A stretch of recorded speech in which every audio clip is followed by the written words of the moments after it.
Welcome back. Kind of an LA Kings day today on the channel.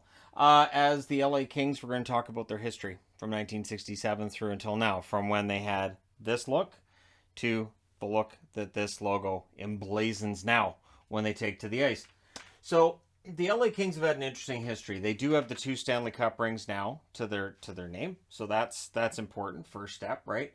Marcel Dion's still the all-time leading scorer. I don't think anybody ever catches him. It's possible Kopitar does if he plays long enough. We'll see. But for Dion, in 921 games before he's traded to the Rangers, 550 goals, 757 assists, 1,307 points. Not bad for a guy they got from the Red Wings, and what turned out to be a pretty lopsided deal for the Kings. Luc Robitaille's number 2 on the board, 1,077 games played, more than one stint as an LA King in there. 557 goals, 597 assists, 1,154 points. So the overall points total for Robitaille is ridiculous. He was one of the best goal scorers we've ever seen, and he was not an early draft pick. Dave Taylor, 1,111 games played, 431 goals, 638 assists, 1,069 points. His spot in third is about to be passed by Anze Kopitar. Kopitar in 1,210 games played, 365 goals, 702 assists, 1,067 points. His 702 assists put him 55 behind Marcel Dion on the all-time assists lead for the LA Kings. Kopitar probably passes that, not this coming season, but early the season following. Wayne Gretzky only played 539 games for LA, but what a transformative time that was for the Kings and for hockey in California. 246 goals, 672 assists, 918 points. And yet, Gretzky was not as dynamic a scorer in LA as he was in Edmonton. It just shows how ridiculously good of a scorer he was. Bernie Nicholls, 602 games played in the Kings jersey, 327 goals, 431 assists, 758 points before he was traded out to the Rangers. Dustin Brown, who's just retired, 1,296 games played, 325 goals, 387 assists for 712 points in his career. Butch Goring, before he would go off to the Islanders and become part of a dynasty there, played 736 games for the Kings, 275 goals, 384 assists, 659 points for Goring. Drew Doughty, 1,014 games played for Doughty so far, 132 goals, 435 assists, 567 points. It's remarkable. Kopitar, Brown, Doughty, all of them playing over 1,000 games as a King. And then Rob Blake, who's currently the general manager, 805 games played, 161 goals, 333 assists for 494 points. Their all-time wins leader is, of course, it's Jonathan Quick, 359 wins. I don't think he's going to get 41 wins this year to get to 400, but between this year and if he decides to play the following year, he could reach 400 wins for the LA Kings. Rogie Vachon with 171, Kelly Hrudey at 145, Mario Lessard had 92, and Jamie Storr had 85 in his career as an LA Kings goaltender. Their retired numbers list, I have Gretzky on the board, even though it was retired league-wide, because absolutely the LA Kings would have retired Gretzky's number.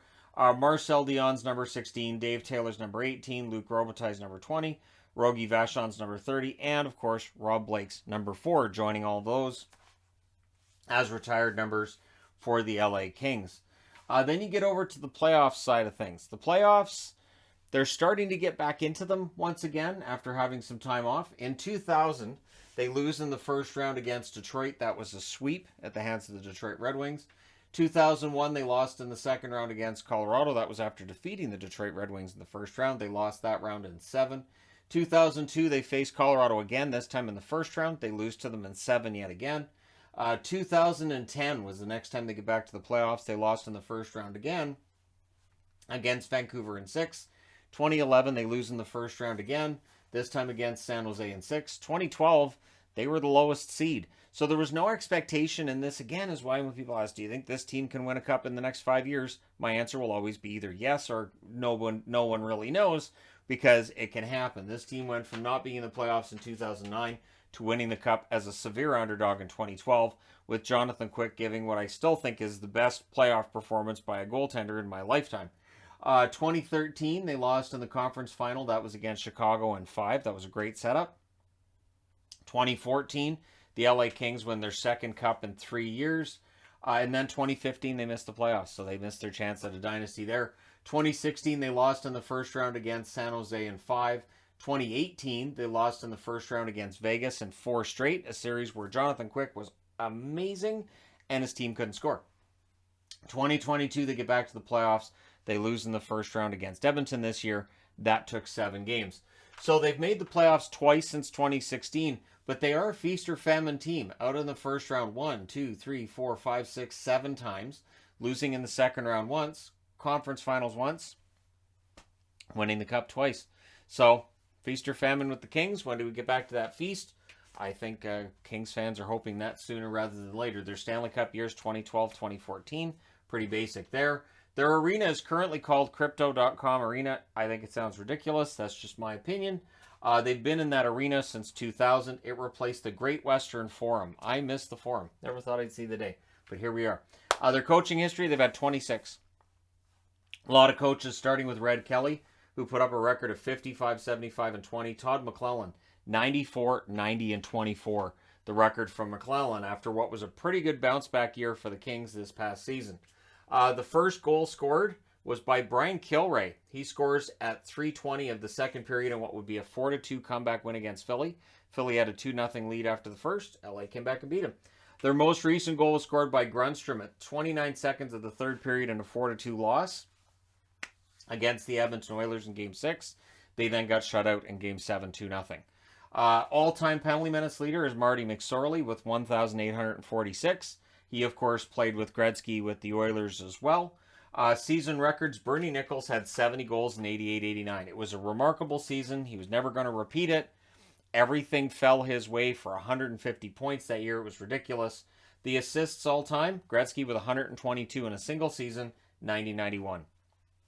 He had 168 points to set a team record in 88-89, the same year that Nicholls had 70 goals. Definitely had something to do with it. Teams trying to key in on Gretzky definitely allowed Nicholls to be wide open way more often than he should have been. Penalty minutes, McSorley in a season had 399. That was in 92-93. Wins leader, Jonathan Quick with 40 wins in 2015-2016. Should not be a surprise. He has the record for wins in a season by a goaltender to go with those 359 career with the Kings. Their best draft picks.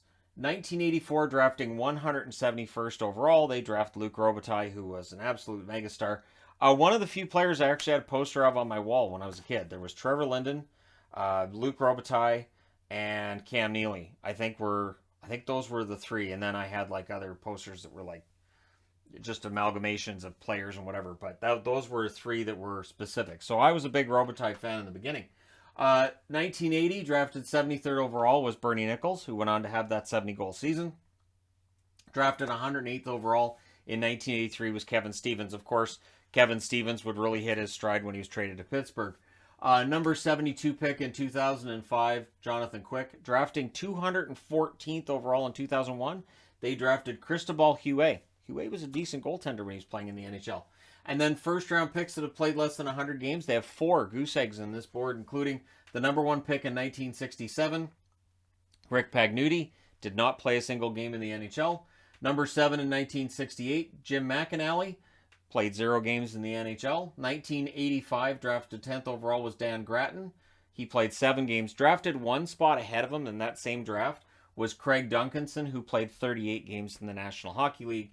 Drafted 15th overall in 1997, Matt Zoltek, who played a grand total of 0 games in the National Hockey League. Number 18 in 2001, Jens Karlsson. Now, with the last name Karlsson starting with a K, you got to make the NHL. Jens Karlsson did not. 2004, drafted 11th overall, was Lauri Tukkonen, who gets 5 games in the NHL to his name. Number 13 in 2008 was Colton Tubert, who I turned into a decent defenseman in EA Sports games, but he only played 24 games in the National Hockey League, so that's the way things work, I guess. But yeah, so the LA Kings, solid run that it feels like they're starting up again now. Do they add a third cup over the next few years? We shall see. Let me know your thoughts and prediction in the comment section below. Can they win one more cup before Kopitar's career is done? Before Doughty hangs up his skates as well? Can they do that? Or are the Kings needing some other pieces, that kind of thing? Let me know your thoughts in the comment section below. Don't forget to hit like and subscribe. If you're browsing your way through, you just happened upon this video. Thank you guys so much for watching, for all your support. I will talk to you again soon.